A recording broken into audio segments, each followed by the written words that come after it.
जल्दी बैठो। हाँ, आ रहा हूँ मैडम। मासी, ये तीनों हमारी गाड़ी में क्यों आ रहे हैं? अरे ये सिक्योरिटी के लिए आ रहे अगर हैं। सिक्योरिटी है तो आगे जाए ना, हमारे साथ क्यों चल रहे हैं? कोई भी ऐरा गहरा घर में घुसा जा रहा है, उंगली दो तो हाथ पकड़ लिया। तमीज तो है ही नहीं, न जाने ये आफत घर से कब जाएगी। माया, वो मेरी एक फोटो क्लिक करोगी? सेल्फी ले लो ना। अरे बस एक ही फोटो। क्या मुसीबत है। रेडी? हाँ हाँ।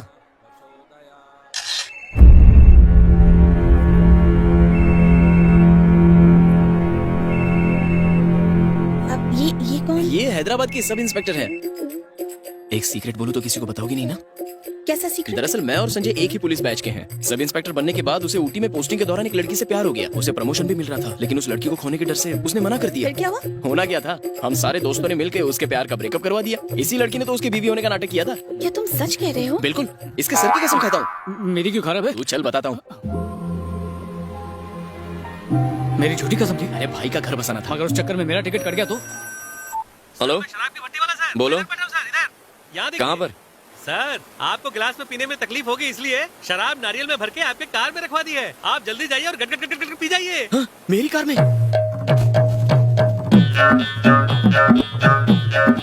नारियल बॉटम्स अप हो गए। तूने पिया क्या? मर गए।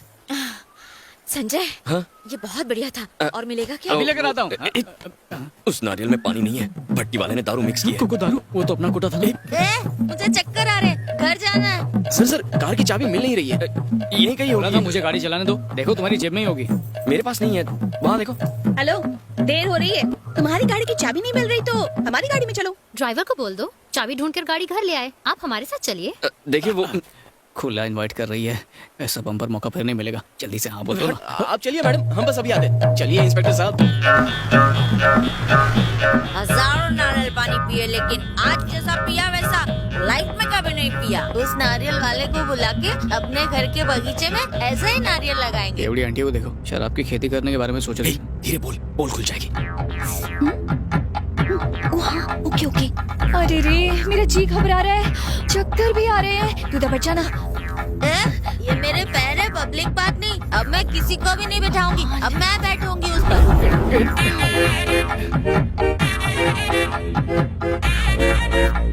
ओके।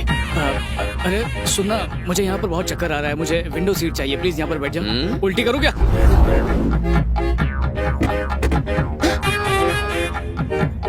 सॉरी, मैं गियर चेंज कर रहा कोई बात नहीं, चलेगा। था। चलेगा? ओ, मुझे तो दौड़ेगा। मैंने कहा था ना, मेरी बात नहीं सुनी। अब यार नीचे बैठो, चलो।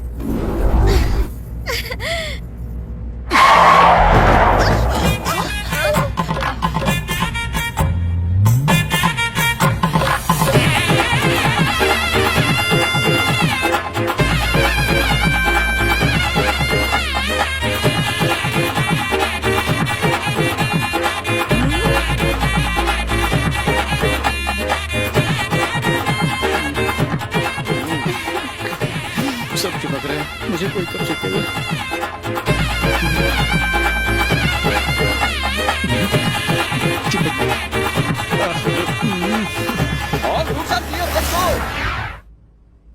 अकेली बैठी है। जाके बोल दे। कैसे तुम्हारा रूट क्लियर होगा तब जाके हमारा कुछ होगा। नहीं जाओ। मामा, मुझे आपसे कुछ बात करनी थी। तुम कुछ कहो, उससे पहले मुझे तुम्हें कुछ बताना है। मुझे गलत मत समझना। क्या बात है माँ? आज जब मैं नॉमिनेशन फाइल करने गई।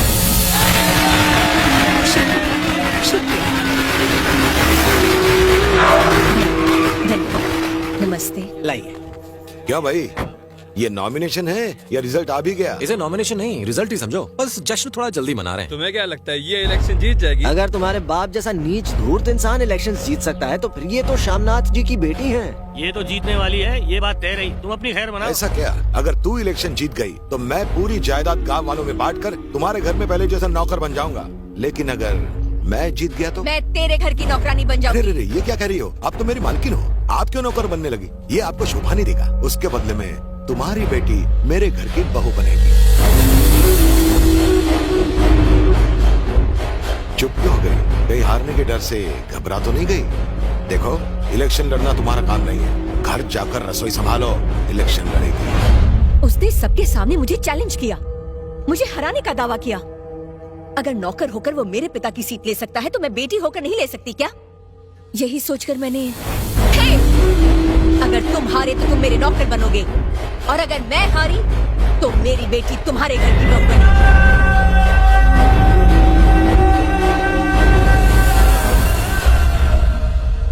कोई अपनी बेटी को इस तरह दांव पे लगाता है? ठीक है, दीदी ने गुस्से में कह दिया। तुम लोग तो कुछ कह सकते थे, बस तमाशा देखते रहे। उसने पिताजी की बेइज्जती की। उसकी जगह कोई भी होता तो यही करता। दीदी, अगर तुम हार जाओगी तो क्या माया को उस नौकर के घर ब्याह दोगी? छोटी सी प्रॉब्लम के लिए टेंशन क्यों ले रहे हैं? मैडम का जीतना तो तय है। तुम उस पशुपति को नहीं जानते, वो जीतने के लिए किसी भी हद तक गिर सकता है। इलेक्शन में नीचे गिरने की नहीं, ऊपर उठने की जरूरत होती है। क्रिकेट में प्लेयर्स जितवाते हैं और इलेक्शन में पब्लिक। अगर पब्लिक साथ हो तो मैडम का जीतना बिल्कुल तय है। इस चुनाव क्षेत्र में चंदनपुरा, सोनपुरा, शामगढ़, भवानीगढ़ और रामनगर 5 ऐसे इलाके हैं जो इस इलेक्शन का रुख बदल कर रख देंगे। इस क्षेत्र में 22,000 वोटर्स हैं। यहाँ की पंचायत जिसे भी सपोर्ट करती है उसे जीतना ही है। उनका फैसला कोई नहीं टाल सकता। किसे सपोर्ट करना है ये फैसला होता कैसे है? इतने सालों से पशुपति बिना किसी विरोध के जीतता आया है, लेकिन इस बार आप उनके खिलाफ खड़ी हो रही हैं। आप इस इलाके के विकास के लिए क्या करना चाहती हैं, ये बात आपको यहाँ की पंचायत के सामने बतानी पड़ेगी। तभी पंचायत ये फैसला लेगी कि उनको किसको जिताना है। बहुत लोगों ने इस एरिया में स्कूल बनवाने का वादा किया था, ये मैं जानता हूँ। अगर आप लोग मुझे वोट दोगे तो मैं स्कूल बनवा के रहूंगा। एक स्कूल तो पहले से ही है, तो क्या हुआ अगर वो 2 किलोमीटर दूर है? लेकिन हॉस्पिटल की बात करें तो वो 20 किलोमीटर दूर है। छोटा बच्चा हो, बुजुर्ग हो या गर्भवती महिला हो, उसे अस्पताल ले जाने में करीब 1 घंटा लगता है। अगर आप मुझे वोट दे तो मैं इस गांव में बड़ा हॉस्पिटल बनवाऊंगी। और यही नहीं, यहाँ पानी की भी कमी है। मैं यहाँ के लोगों के लिए कुआं भी खुदवाऊंगी। कुआं तो खोद दोगी तुम, पानी कहाँ से लाओगी? मैं बस स्टैंड मैं बनवाऊंगा पंचायत आपके के लिए एक दफ्तर इतना खड़ा ही नहीं, करूंगी। मैं आपके लिए शादी का हॉल बनवाऊंगा। मैं हर गांव में पक्की सड़क मैं उन बनवाऊंगी। सड़कों पे गाड़ियाँ चलवाऊंगा। बड़ी मैं रेलवे बड़ी से इस मसले के जैसे लिए आपको रेलवे रोजगार स्टेशन मिलेगा। बनवाने की डिमांड हर घर में रखूंगी। टॉयलेट, यहाँ बाथरूम के और किसानों के वाईफाई लोन सेवा माफ मिलेगी। करवाऊंगी। मैं किसानों यहाँ को नई बीज बसें और चलवाऊंगी। खेती के औजार यहाँ सस्ते के दामों मंदिरों में में आने वाले लोगों के लिए धर्मशाला बनवाऊंगी। दोनों उम्मीदवारों के विचार और तर्क सुनने के बाद पंचायत ने यह फैसला किया है कि इस गांव के सभी लोगों का वोट जाएगा इस साल खड़े होने वाली संयुक्ता देवी को।